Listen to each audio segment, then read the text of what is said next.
नमस्कार दोस्तों।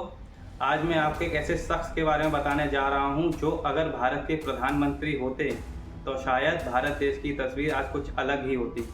कुछ लोग उन्हें डिक्टेटर मेकिंग के रूप में देखते थे तो कुछ लोग फ्यूचर लीडर के रूप में।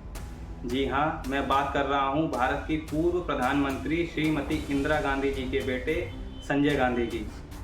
दोस्तों, आज हम इस वीडियो में विस्तार से जानेंगे कि संजय गांधी जी की मौत कैसे हुई और उनकी मौत के पीछे क्या कारण रहे। तो वीडियो को स्किप किए बिना पूरा देखिएगा। तो आइए शुरू करते हैं।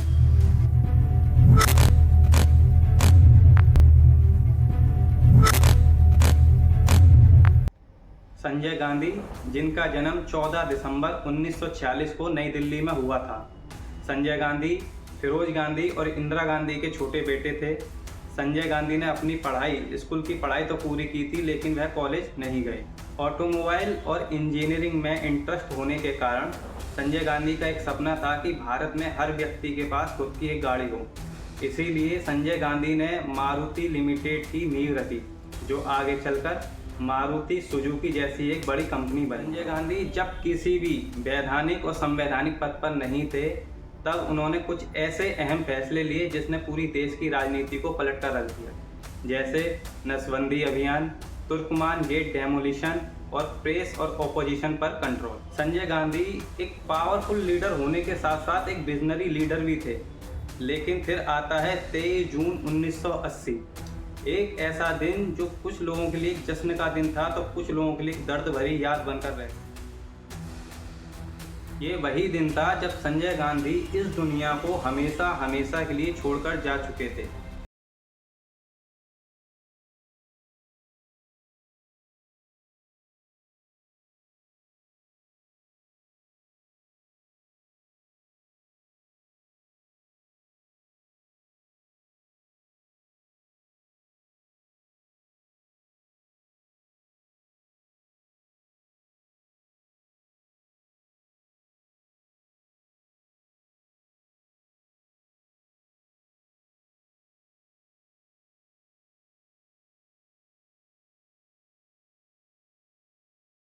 लेकर आसमान को चुनौती देने पहुंच जाया करते थे। संजय गांधी अपने इस शौक को लेकर इतने दीवाने थे कि उन्होंने अपने लिए खास एक स्पेशल विमान पिट्स S2A को भारत मंगवाया, जो कि दिल्ली के सफदरजंग फ्लाइंग क्लब में पहुंचा दिया गया।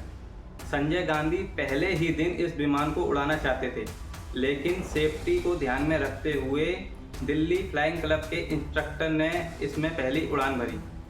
21 जून 1980 को पहली बार संजय गांधी ने इस विमान को उड़ाया। फिर 22 जून 1980 को अपनी पत्नी मेनका गांधी, योग गुरु आचार्य धीरेन्द्र शास्त्री और इंदिरा गांधी के सहायक RK धवन के साथ उड़ान भरी। फिर आता है वो दिन 23 जून 1980, जब संजय गांधी माधवराव सिंधिया के साथ उड़ान भरने वाले थे, लेकिन तभी अचानक संजय गांधी माधवराव सिंधिया की बजाय दिल्ली फ्लाइंग क्लब के पूर्व इंस्ट्रक्टर सुभाष सक्सेना को अपने साथ ले जाते हैं। संजय गांधी सभी नियमों को दरकिनार कर रिहायशी इलाकों के ऊपर विमान को उड़ाना शुरू कर देते हैं और अपने करतब दिखाने लगते हैं। इसी उत्साह में संजय विमान को इतनी ऊंचाई पर ले जाते हैं जहां विमान को कंट्रोल करना मुश्किल हो जाता है, और इसी वजह से विमान नाक की सीध में नीचे आ गिरता है, जहां सुभाष सक्सेना और संजय गांधी की मौत हो जाती है। दोस्तों, ये वो पक्ष था जिससे पता चलता है कि आखिर संजय गांधी की मौत कैसे हुई। लेकिन आज भी कई सारे सवाल जो उठाए जाते हैं, जैसे कि क्या एयरक्राफ्ट में किसी प्रकार की कोई छेड़खानी की गई थी, या फिर क्या एयरक्राफ्ट में कोई फॉल्ट था, या फिर संजय गांधी को राजनीति से हटाने के लिए एक षड्यंत्र था।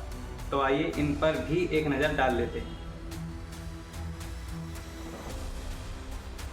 पिट्स S2A विमान, जो कि एक लाइट वेट ट्रेनिंग एयरक्राफ्ट था।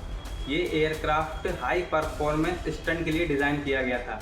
ये एक 2 सीटर एरोबेटिक एयरक्राफ्ट था, जिसमें उनके साथ उनके को पायलट सुभाष सक्सेना आगे की सीट पर बैठे थे और पीछे की सीट पर बैठकर संजय गांधी ने कंट्रोल अपने हाथों में ले लिया। बताया जाता है कि संजय गांधी इस एयरक्राफ्ट में बिना किसी हेलमेट और सभी सेफ्टी को नज़रअंदाज कर सफदरजंग एयरपोर्ट से इस एयरक्राफ्ट को टेक ऑफ करते हैं।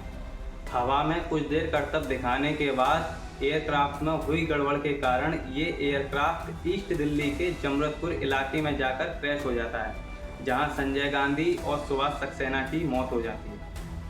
प्रफुल्ल जयकर, जो कि इंदिरा गांधी की एक विश्वसनीय सलाहकार थी, अपनी किताब इंदिरा गांधी अ बायोग्राफी में लिखती हैं कि जब संजय अपने एयरक्राफ्ट को लो एल्टीट्यूड पर ले जाकर डेंजरस टर्न करते हैं तो उनका एयरक्राफ्ट कंट्रोल से बाहर हो जाता है। शायद इसी वजह से वह अपने एयरक्राफ्ट को कंट्रोल नहीं कर पाते और उनकी मौत हो जाती है। ये सवाल अक्सर उठता है कि क्या एयरक्राफ्ट के साथ जानबूझकर छेड़छाड़ की गई थी। जैसा कि मैं पहले ही आपको बता चुका हूँ, जब ये एयरक्राफ्ट सफदरजंग फ्लाइंग क्लब लाया गया तो सेफ्टी को ध्यान में रखते हुए सफदरजंग फ्लाइंग क्लब के इंस्ट्रक्टर ने इसमें पहली बार उड़ान भरी। उसके बाद लगातार 2 दिन 21 जून और 22 जून को संजय गांधी ने खुद उस एयरक्राफ्ट में उड़ान भरी। इस घटना की जांच के लिए भारत सरकार ने डिपार्टमेंट ऑफ सिविल एविएशन नागरिक उड्डयन विभाग के वायु सुरक्षा निदेशक HV सिंह के नेतृत्व में एक समिति गठित की। HV सिंह की रिपोर्ट के अनुसार दुर्घटना का मुख्य कारण पायलट की अनुभवहीनता और विमान के नियंत्रण में कठिनाई का होना था। रिपोर्ट में यह निष्कर्ष निकाला गया कि विमान के साथ किसी भी प्रकार की कोई छेड़छाड़ नहीं की गई। बिना किसी वैधानिक और संवैधानिक पद के संजय गांधी का व्यक्तित्व इतना बड़ा था कि वह कांग्रेस पार्टी के लोगों के लिए चिंता का विषय बन गया था।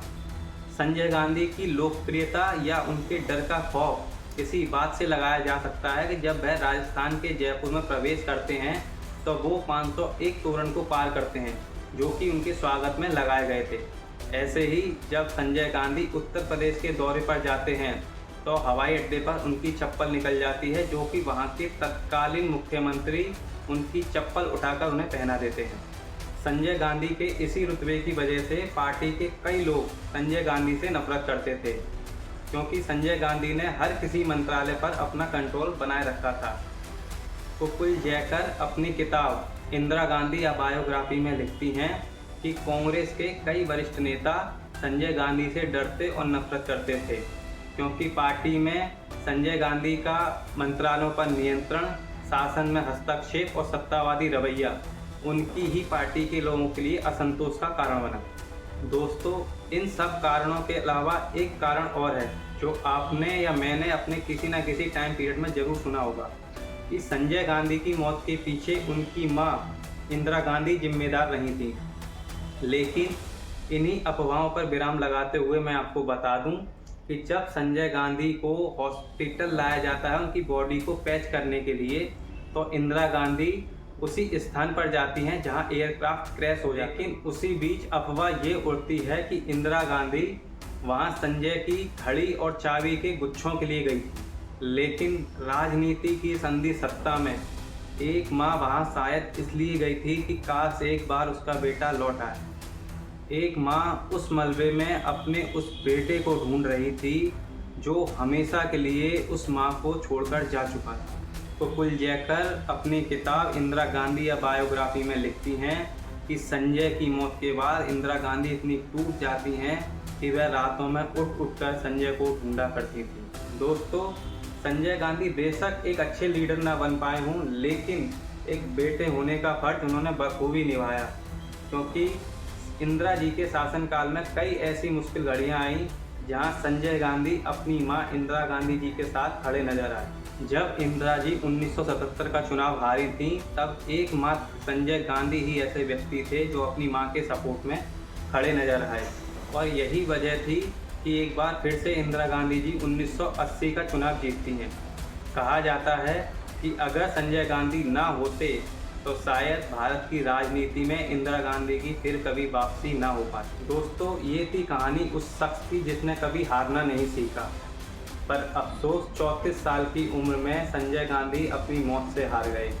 दोस्तों, अब ये आपको डिसाइड करना है कि संजय गांधी एक विजनरी लीडर थे या फिर एक तानाशाह। कमेंट सेक्शन में हमें अपनी राय ज़रूर दें कि इस घटना को आप किस नज़रिए से देखते हैं। और अंत में बस इतना ही, उनका सफ़र छोटा था लेकिन निशान गहरे छोड़ गए, और सजाया था जिसने भारत के सपनों को, अधूरे ख्वाबों का वो हिंदुस्तान छोड़ गया। नमस्कार, जय हिंद।